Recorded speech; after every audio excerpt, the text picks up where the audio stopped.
The ultimatum. The communication came without warning. Every screen on Earth flickered simultaneously, broadcasting the same message to billions of humans across the planet. A towering figure materialized, sleek, metallic skin that seemed to shimmer with an internal light, 6 amber eyes arranged in a perfect hexagon, and a voice that resonated with cold authority. People of Earth, I am Supreme Arbiter Solus of the Galactic Hegemony. Your world has been permitted to develop in isolation until now.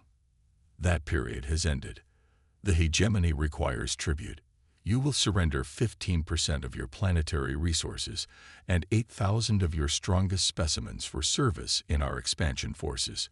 You have 14 solar rotations to comply.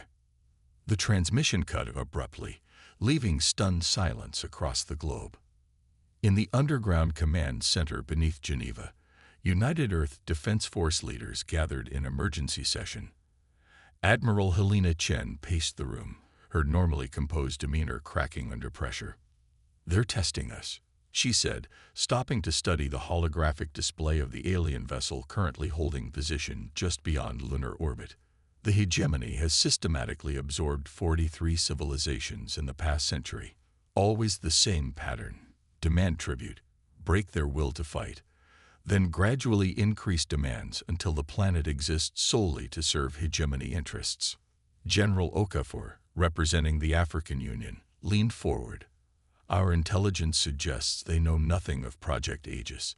The orbital defense grid has remained undetected. And our fleet? Asked President Torres. The question hung in the air. Earth's greatest secret, the existence of a combat-ready space fleet, had been kept not just from the public, but from most of Earth's governments as well. Only those in this room knew the full extent of humanity's military capabilities. Admiral Chen pressed her palm against a biometric scanner, bringing up secure files. 76 warships, fully operational. Another 34 in final assembly. The hegemony believes we have nothing more than a handful of short-range shuttles. Can we win? Torres asked bluntly. Dr. Wen, chief scientist of the UEDF, adjusted her glasses. The hegemony vessel outmasses our entire fleet combined. Their weapons technology is estimated to be 60 years ahead of our most advanced systems. That wasn't my question, Torres insisted. Chen and Okafor exchanged glances. Conventionally. No, Chen admitted. But humanity has never fought conventionally. Our fleet incorporates technologies the hegemony has never encountered. Gravitational manipulation fields, adaptive shield harmonics, quantum displacement drives. Untested in actual combat, Dr. Wen cautioned. As is their effectiveness against us, Chen countered. The hegemony conquers through fear as much as force. No species has ever truly challenged them. President Torres moved to the center of the room, studying the three-dimensional projection of Earth rotating slowly. Billions of lives hung in the balance. What are our alternatives? She asked quietly. We could comply initially, suggested diplomatic advisor Johansson. Buy time to strengthen our defenses. And sacrifice 8,000 humans. Chen's voice was sharp. Not to mention, once we pay tribute, we acknowledge their authority. There's no going back. The room fell silent as the implications settled over them. Humanity stood at a crossroads. Submit and survive as servants or fight, and risk everything. Torres straightened her shoulders. We've spent generations preparing for this moment, even when most thought we were paranoid for looking to the stars with suspicion. Humanity has faced extinction-level threats before. Plagues, climate catastrophes, nuclear standoffs. Each time, we've emerged stronger. She turned to Admiral Chen. How quickly can the fleet be mobilized? 48 hours for full combat readiness. And the Aegis system? Operational, but with only 70% coverage, General Okafor replied. The Southern Hemisphere arrays are still calibrating. Torres nodded, decision made. We will not surrender a single human to the hegemony, nor will we hand over our resources. Activate the fleet. Inform only essential personnel.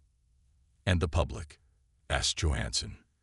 "Tell them the truth, that humanity is about to demonstrate why we should never be underestimated." Within hours, deep space hangar doors hidden within asteroid bases throughout the solar system began to slide open. Ships that had never seen combat were brought to life, their fusion reactors humming with potential. On Earth, military installations worldwide went to highest alert, though the reason was disclosed to only a select few. Aboard the UEDF flagship Defiance, Captain Maya Ibori reviewed final readiness reports. The massive vessel had been constructed in secret, piece by piece, over 15 years. Its neural integrated command systems and adaptive hull configuration represented the pinnacle of human innovation. "Engineering reports all systems optimal, Captain," announced Lieutenant Commander Park from his station. Ibori nodded, studying the tactical display. The hegemony vessel remained stationary, arrogantly confident in its superiority. They would have detected the smaller movements of Earth's preparations, but likely dismissed them as insignificant. "Communications," she ordered. "Prepare a tight beam transmission to UEDF Command. Inform Admiral Chen that Defiance and Strike Group Alpha are ready to deploy on her order." As the message was sent, Ibori moved to the observation deck. Beyond the reinforced transparency, stars gleamed against the void. Somewhere out there, the hegemony waited, unaware that they had made a critical miscalculation. They had judged humanity by their apparent technological level. They had calculated Earth's military capability based on what their scanners detected. But they had failed to account for humanity's greatest weapon, our refusal to accept subjugation. "Captain," her XO called, interrupting her thoughts. "Incoming transmission from Admiral Chen. Operation Defiance is authorized. We deploy in 6 hours." Ibori took a deep breath. "Acknowledge the order. Begin final launch preparations." Across the solar system, similar scenes played out as Earth's hidden fleet prepared for battle. In Geneva, President Torres addressed the United Nations. "Today, we face a threat unlike any in human history. The galactic hegemony believes we will bow to their demands. They expect us to surrender our resources, our people, and ultimately our freedom." She paused, her expression resolute. "They are wrong. Humanity does not yield to intimidation. We have faced extinction before and survived. We have overcome division to stand united. And now we will show the galaxy why Earth should be approached with respect, not demands." As Torres spoke, the first wave of Earth's fleet was already moving into position. The hegemony had demanded tribute. Humanity's answer would be delivered not in resources or captives, but in warships. Back on the Defiance, Captain Ibori addressed her crew. Men and women from every nation stood at attention, their faces showing determination tinged with understandable fear. "The next few hours will determine humanity's place in the galaxy," she said. "The hegemony believes us primitive, disorganized, and easily conquered. Today, we prove them wrong." The Defiance disengaged from its docking clamps, thrusters glowing as it moved away from the asteroid base that had concealed it for years. Throughout the solar system, 75 other warships did the same, emerging from hiding and forming into tactical formations. Aboard the hegemony vessel, Supreme Arbiter Solus received urgent notification of the unexpected activity. As the sensor data arrived, his 6 eyes narrowed in disbelief. The primitives had hidden an entire fleet. Impossible. Demand immediate clarification from the Earth authorities. He ordered his communications officer. Remind them of the consequences of defiance. But Earth had already made its choice. The tribute the hegemony demanded would never be paid. Instead, humanity was about to deliver a very different message, one written in fire across the stars. Operation Defiance. Admiral Helena Chen watched from the UEDF Command Center as Earth's fleet moved into formation. Decades of preparation, trillions in secret funding, and now the moment of truth had arrived. "All battle groups report ready, Admiral," announced her tactical officer. "Aegis defense grid is operating at maximum capacity." Chen nodded, her focus on the massive holographic display dominating the command center.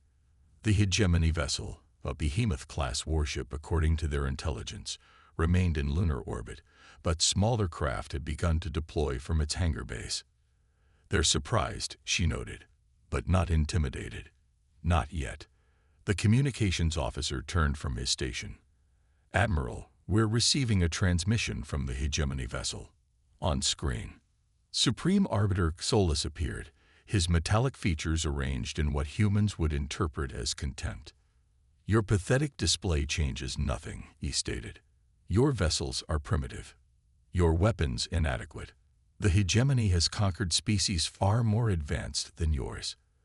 This defiance will only increase the tribute demanded." Chen stepped forward, shoulders squared. "Supreme Arbiter, I am Admiral Helena Chen of the United Earth Defense Force. We have considered your demand for tribute and rejected it. Earth belongs to humanity. We will determine our own destiny." Solus's eyes flashed. "Then you have chosen extinction." The hegemony's patience. Chen cut the transmission with a gesture. "We've heard enough. Commence Operation Defiance." Aboard the flagship Defiance, Captain Ibori received the command and immediately relayed orders to her crew. "Battle stations.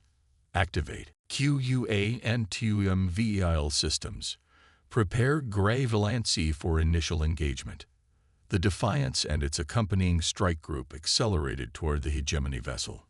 Meanwhile, 2 additional battle groups moved to flank positions, creating a 3-pronged attack formation. "Hegemony vessel is launching fighter craft," reported Lieutenant Commander Park. "Estimated 300 units deploying." Ibori studied the tactical display. "As expected, they rely on overwhelming numbers. Initiate countermeasures." Throughout Earth's fleet, specialized systems came online. The QUANTUMVEIL, humanity's most advanced stealth technology, didn't merely attempt to hide the ships. Instead, it created quantum uncertainty fields that made targeting nearly impossible, causing enemy sensors to detect multiple phantom positions for each actual vessel. The hegemony fighters, accustomed to easy victories against technologically inferior opponents, found themselves firing at empty space as Earth's vessels seemed to blink in and out of position. "Hegemony fighters are showing confusion in their attack patterns," announced the tactical officer. "Their targeting systems are failing to compensate for the QUANTUMVEIL. Maintain evasive maneuvers," Ibori ordered. "Hold Grey Valance deployment until optimal range." The Grey Valance represented another uniquely human approach to space combat. Rather than relying solely on energy weapons or explosives, Earth's scientists had developed a system that created localized gravitational distortions, essentially targeted gravity wells that could crush enemy vessels or disrupt their propulsion systems. As the battle expanded across the lunar orbit, the hegemony's numerical advantage was neutralized by human ingenuity.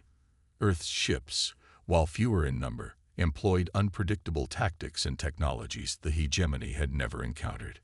In the UEDF Command Center, Admiral Chen monitored the engagement. "Battle Group Bravo. Commence attack run on the hegemony's portside weapon arrays. Charlie Group, maintain defensive position around Earth." "Admiral," the sensor officer called out, "the hegemony vessel is powering up its main cannon. Energy readings are off the charts." Chen's expression remained calm. "This is what we anticipated. Activate Aegis Response Protocol." Throughout Earth orbit, previously dormant satellites revealed their true purpose. The Aegis Defense Grid, disguised as weather and communication satellites, generated a massive energy shield encompassing the planet. Aboard the hegemony vessel, Supreme Arbiter Solus watched with growing rage as his fighters failed to make significant impact against the human fleet. "Impossible," he muttered. "These primitives should not have such technology." His weapons officer approached. "Supreme Arbiter, the main cannon is fully charged. Shall we target their primary vessels?" Solus considered for a moment. "No, target their planet directly. Show these humans the cost of defiance." The hegemony warship turned, its massive prow aligning with Earth as energy built within its planet-killer cannon. "Energy spike detected," shouted the UEDF sensor officer. "They're targeting Earth directly." Admiral Chen had prepared for this possibility. "All units clear the fire path. Aegis Control, prepare for maximum impact absorption." Aboard the Defiance, Captain Ibori saw her opportunity. They've committed their energy reserves to the main cannon. Their defensive systems will be at minimum power. "Battle Group Alpha, converge on my position. Prepare Grey Valancy for coordinated strike." The hegemony vessel released its devastating energy beam toward Earth, a blast capable of shattering continents. But as the beam struck the Aegis shield, something unexpected happened. Rather than attempting to merely block the energy, the Aegis system absorbed it, channeling the destructive force through a network of receiving stations. On the hegemony bridge, Solus watched in disbelief as his attack seemingly dissipated against the planetary shield. "Impossible. Recharge the cannon immediately." "Supreme Arbiter," his tactical officer interrupted. "Human vessels are approaching from multiple vectors. They're employing some form of gravitational weapon." Captain Ibori gave the command. "Gravlance, full deployment. Target their propulsion systems and weapon arrays simultaneously." 12 Earth vessels, including the Defiance, fired their Grey systems in perfect synchronization. Concentrated gravitational distortions tore into the hegemony warship, crushing critical systems and creating catastrophic structural failures throughout the massive vessel. Solus staggered as his ship shuddered violently. Warning systems blared as sections of the vessel began to decompress. "This is not possible," he insisted, even as evidence of humanity's effectiveness surrounded him. "They are primitives." His second-in-command approached urgently. "Supreme Arbiter, we've lost propulsion control. Weapons, systems are failing. The humans are deploying additional attack craft." For the first time in his long career of conquest, Solus faced the possibility of defeat. The creatures he had dismissed as barely civilized were systematically dismantling his supposedly superior warship. Aboard the Defiance, Captain Ibori watched the hegemony vessel list heavily to one side, venting atmosphere from multiple breaches. "Gravlancy has exceeded performance expectations," reported Lieutenant Commander Park. "Hegemony vessel has lost approximately 60% operational capability." Ibori nodded, but didn't allow herself to celebrate prematurely. "Maintain offensive posture. They're wounded but still dangerous." In the UEDF Command Center, Admiral Chen received continuous updates on the battle's progress. What had seemed like an impossible fight hours earlier was now turning decisively in humanity's favor. "The hegemony underestimated us," General Okafor observed, watching alongside Chen. "They expected submission, not resistance." "A common mistake when dealing with humans," Chen replied. "Throughout our history, we've been at our most innovative when facing extinction." The communications officer turned from his station. "Admiral, we're receiving a transmission from the hegemony vessel. They're requesting cessation of hostilities." Chen raised an eyebrow. "Put it through." Supreme Arbiter Solus appeared on screen, his pristine appearance now marred by damage to his metallic skin. Behind him, the hegemony bridge was in disarray, with emergency lighting and visible damage. "Admiral Chen," he began, his tone markedly different from earlier, "there appears to have been a misunderstanding. The hegemony recognizes Earth's unexpected capabilities. We propose immediate diplomatic negotiations." Chen's expression remained neutral. "You threatened our planet with destruction. You demanded our people as tribute. There was no misunderstanding. Supreme Arbiter. Perhaps our approach was overly traditional." Solus conceded. "The hegemony is willing to establish more equitable relations with Earth, given your demonstrated technological advancement." Chen glanced at President Torres, who had joined her in the command center. Torres gave a subtle nod. "We will consider diplomatic relations," Chen replied, "but only after your complete withdrawal from Earth space. And be advised, Supreme Arbiter, Any future approaches to our world will be met with the same response. Earth is not, and will never be, subject to tribute demands. Solus seemed about to object, then thought better of it. We will withdraw to assess the new information about Earth's capabilities. The transmission ended, and a cheer erupted throughout the command center. Maintain battle readiness, Chen cautioned. I want all ships escorting that hegemony vessel well beyond our solar system before we stand down. President Torres approached the admiral. Do you believe they'll honor the withdrawal? They have little choice. Their flagship is crippled, and we've demonstrated capabilities they didn't think possible. Chen's expression hardened. But this isn't over. The hegemony doesn't forgive defiance. They'll return, with greater numbers and better intelligence about our capabilities. Torres nodded grimly. Then we'll continue preparing. The hegemony has ruled through fear for too long. Perhaps humanity will inspire others to resist. On the Defiance, Captain Ivory received new orders from Admiral Chen. Her ship, along with 4 others, would escort the damaged hegemony vessel to the edge of the solar system. Maintain weapons lock at all times, she instructed her crew. They may be wounded, but they're still dangerous. As Earth's fleet took up escort positions around the crippled alien ship, humanity collectively held its breath. They had won the first battle, but the war for their independence in a hostile galaxy had just begun. Across Earth, people emerged from shelters to look skyward, where distant flashes of light provided the only visible evidence of the historic confrontation. Humanity had faced its first extraterrestrial threat, not with submission, but with defiance. The hegemony had demanded tribute. Humanity had answered with warships. Turning the tide. 6 months after Earth's unexpected victory against the hegemony, humanity's brief respite was ending. Long-range sensors detected a massive fleet assembling at the edge of the solar system, a force dozens of times larger than the initial hegemony vessel. In the UEDF war room, Admiral Chen briefed Earth's leadership on the approaching threat. As we predicted, the hegemony has returned in force. 17 capital ships, approximately 2,000 support vessels. Their arrival window is 72 hours. President Torres studied the holographic display. Can we stand against this? Not conventionally, Chen admitted. Even with our fleet expansion over the past 6 months, we're outnumbered 10-1. Dr. Wen stepped forward. Admiral, Project Poseidon is ready for deployment. The room fell silent.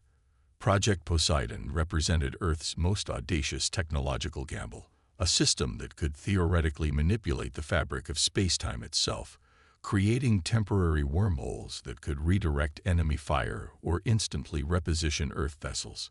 The system remains untested in combat conditions, Dr. Wen cautioned. Simulations show a 76% probability of success, but the consequences of failure could be catastrophic. Chen turned to Torres. Madam President, we need your authorization. Torres closed her eyes briefly, feeling the weight of humanity's future. We didn't come this far to surrender now. Authorize Project Poseidon and implement Operation Hydra.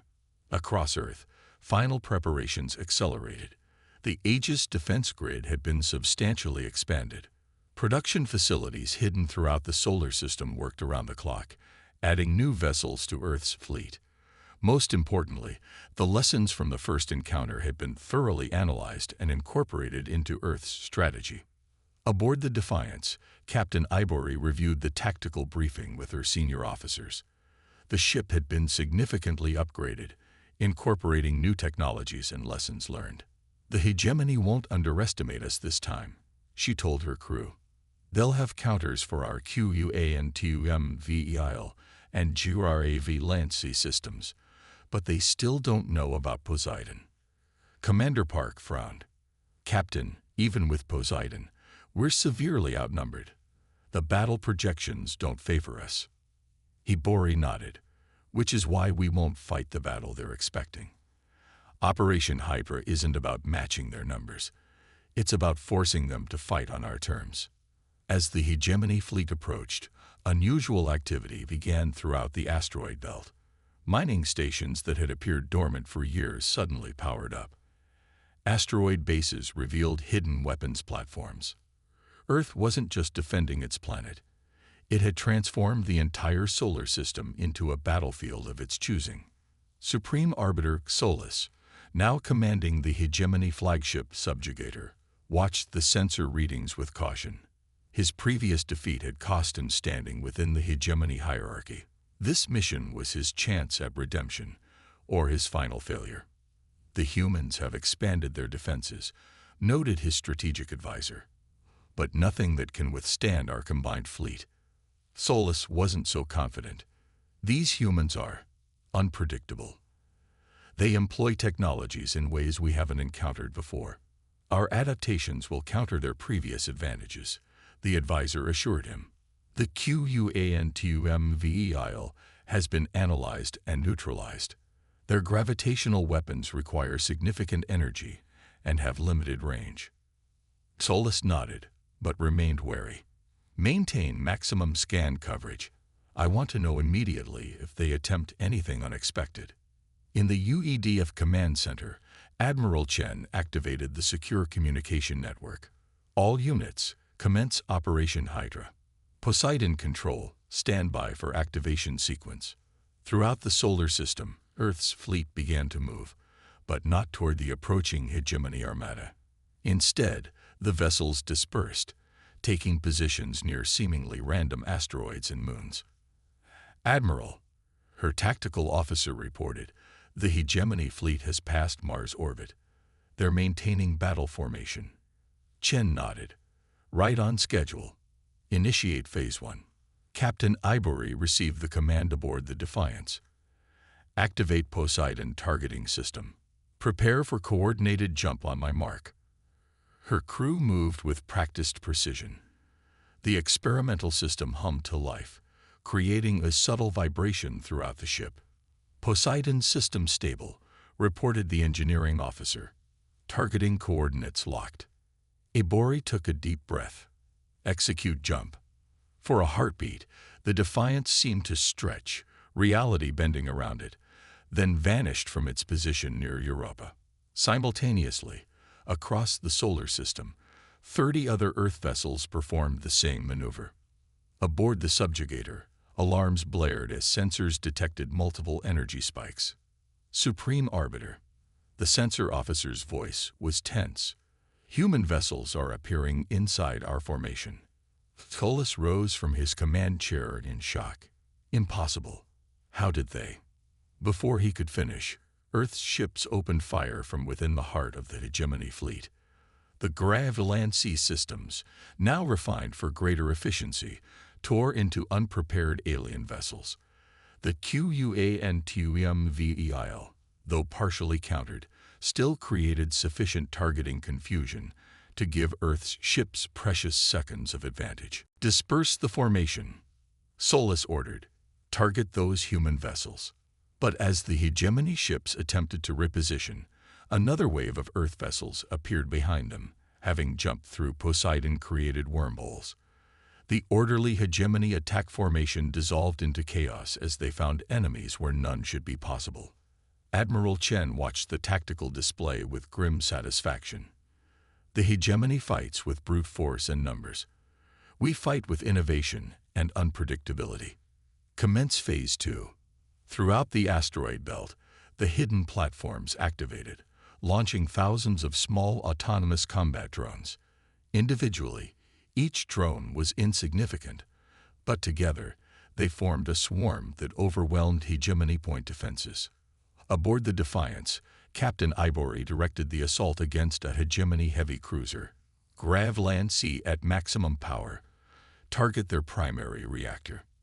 The gravitational weapon fired, creating a localized distortion that crushed the cruiser's engine section. As the vessel began to break apart, Ibori ordered, "Prepare for Poseidon, jump to coordinates Alpha 7. Again, the Defiance vanished, reappearing moments later near another Hegemony vessel. The tactic was repeated across the battlefield. Earth ships appearing, striking, and vanishing before effective countermeasures could be deployed. In the UEDF Command Center, Dr. Wen monitored the Poseidon system's performance. "Admiral, the continuous jumps are creating strain on the system. We're seeing energy fluctuations that weren't present in simulations. How long can we maintain the current operational tempo?" Chen asked. "1 hour, perhaps less before system integrity becomes compromised." Chen nodded grimly. "It will have to be enough. Inform all ships to prioritize targets according to threat assessment. We need to cripple their command and control capabilities." Aboard the subjugator, Supreme Arbiter Solus struggled to regain control of the battle. His fleet, despite its superior numbers, was being systematically dismantled by an enemy that seemed to materialize and vanish at will. "They're using some form of localized translocation technology," his science officer reported. "It's creating micro-wormholes, allowing their ships to bypass normal space." "Can we disrupt it?" Solus demanded. "Possibly. The energy signature peaks just before a translocation event. If we can target those energy spikes with our phase disruptors." "Do it. Reconfigure all weapons. I want that advantage neutralized." As the battle raged, the hegemony began to adapt. Several Earth vessels, including 2 cruisers, were caught mid-jump by precisely timed phase disruption beams. The results were catastrophic. Ships torn apart by interrupted translocation, their fragments scattered across thousands of kilometers. "Admiral," the tactical officer reported to Chen, "the hegemony is targeting our Poseidon signatures. We've lost the Resilient and the Thunderchild." Chen's expression hardened. "They're adapting faster than anticipated. Implement Poseidon Protocol Omega. All remaining jumps to be coordinated through Central Command only." The battle evolved into a deadly game of technological chess. The hegemony's numerical advantage was partially offset by Earth's revolutionary tactics, but the aliens were quick to develop countermeasures. Ships on both sides were being destroyed at an alarming rate. Captain Ibori received updated targeting data. "The hegemony flagship has been identified. Coordinates received for precision jump." "Poseidon status?" she asked her engineering officer. "System at 74% integrity. Jump capability remains stable, but we're approaching critical threshold." Ibori made her decision. "All power to shields and Grave Lancy. We're taking the fight directly to their command vessel." With a final Poseidon jump, the Defiance and 5 accompanying Earth vessels appeared dangerously close to the subjugator. The massive hegemony flagship immediately directed its formidable weapons toward the human ships, but Ibori had anticipated this. "Activate Mirror Shield." Another experimental system engaged, creating a reflective energy field that momentarily redirected the subjugator's own weapons fire back at its source. The massive vessel shuddered under the impact of its own weaponry. "Grav Lancy, target their bridge section," Ibori ordered. "Maximum power." The gravitational weapon fired, its energy focused on the command center of the hegemony flagship. Structural integrity alarms blared throughout the subjugator as the gravitational distortion began crushing the reinforced bridge section. Solus grabbed a support pillar as his ship buckled around him. "Return fire, all weapons." But the coordinated Earth attack had been precisely calculated. As the subjugator attempted to target the Defiance, the other Earth vessels struck from multiple vectors, their weapons focusing on previously identified structural weaknesses. In the UEDF Command Center, Admiral Chen watched the engagement with intense focus. "Status of the Hegemony command ship. Taking significant damage, Admiral. Their weapons output is decreasing. Multiple hull breaches detected." Chen nodded. "Transmit to all Earth vessels. Concentrate fire on the subjugator. Cut off the head, and the body will fall." Throughout the solar system, the battle had devolved into dozens of smaller engagements. Earth forces, though taking heavy losses, were fighting with a determination the hegemony had never encountered. Every asteroid, every moon became a potential ambush point as humanity defended its home with unprecedented ferocity. Aboard the Defiance, Captain Ibori received an urgent alert. "Captain, Poseidon system approaching critical overload." Jump capability compromised. Ibori understood the implications. Without the Poseidon system, they lost their primary tactical advantage. Divert emergency power to conventional drives and weapons. We finish this the old-fashioned way. The Defiance pushed forward, its conventional engines straining as it maneuvered through intense enemy fire. Its grave lance fired repeatedly, each blast weakening the subjugator's defenses further. On the Hegemony flagship, Supreme Arbiter Solus faced the unthinkable. Defeat at the hands of a species he had dismissed as barely worthy of notice months earlier. "Prepare evacuation protocols," he ordered, his voice tight with rage and humiliation. "Transfer command codes to auxiliary vessels." His second-in-command stared in disbelief. "Supreme Arbiter, the Hegemony has never retreated. The Hegemony has never faced these humans before." Solus snapped. "Transfer the codes. We will return with greater understanding of their capabilities." As the subjugator began emergency procedures to transfer command authority, Earth forces pressed their advantage. The Defiance, now joined by surviving vessels from across the fleet, continued its relentless assault on the Hegemony flagship. "Their power signatures are fluctuating," reported Lieutenant Commander Park. "They're attempting to transfer command operations." Captain Ibori's eyes narrowed. "Not today. Target their communication arrays. Cut them off from the rest of their fleet." Precision strikes from Earth vessels severed the subjugator's ability to coordinate with its supporting ships. Throughout the solar system, Hegemony vessels began to show increasing signs of disorganization. In the UEDF Command Center, Admiral Chen received the report she had been hoping for. "Hegemony command and control has been compromised. Their fleet coordination is breaking down. Time to deliver the final message," she said, opening a channel to all Earth vessels. "All units, execute Operation Hydra Final Phase. Show them what happens when they threaten Earth." The remaining Earth fleet, battle-damaged but unbowed, converged on the disorganized Hegemony forces. Without centralized command, the alien vessels began to break formation, some retreating while others continued to fight in isolation. The subjugator, once the pride of the Hegemony fleet, now drifted with multiple systems failing. Escape pods launched from its hull as senior officers abandoned the flagship. "We've done it," breathed Lieutenant Commander Park, as the Defiance maintained its position near the crippled Hegemony vessel.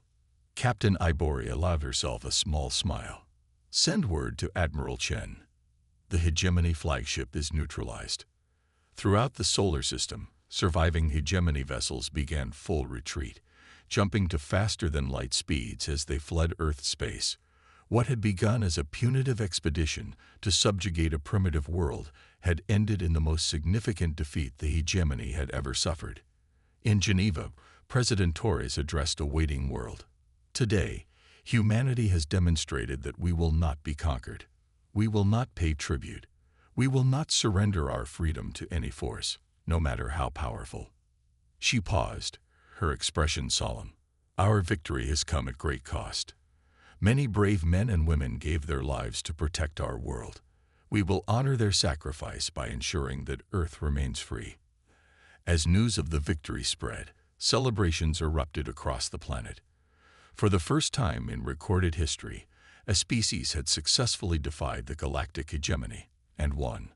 Admiral Chen, watching from the command center, knew better than to consider the threat permanently eliminated. "They'll be back," she said quietly to General Okafor. "Not tomorrow, perhaps not for years, but they'll return." Okafor nodded. "And we'll be ready. Humanity has always been at its best when facing seemingly impossible odds." Chen smiled grimly.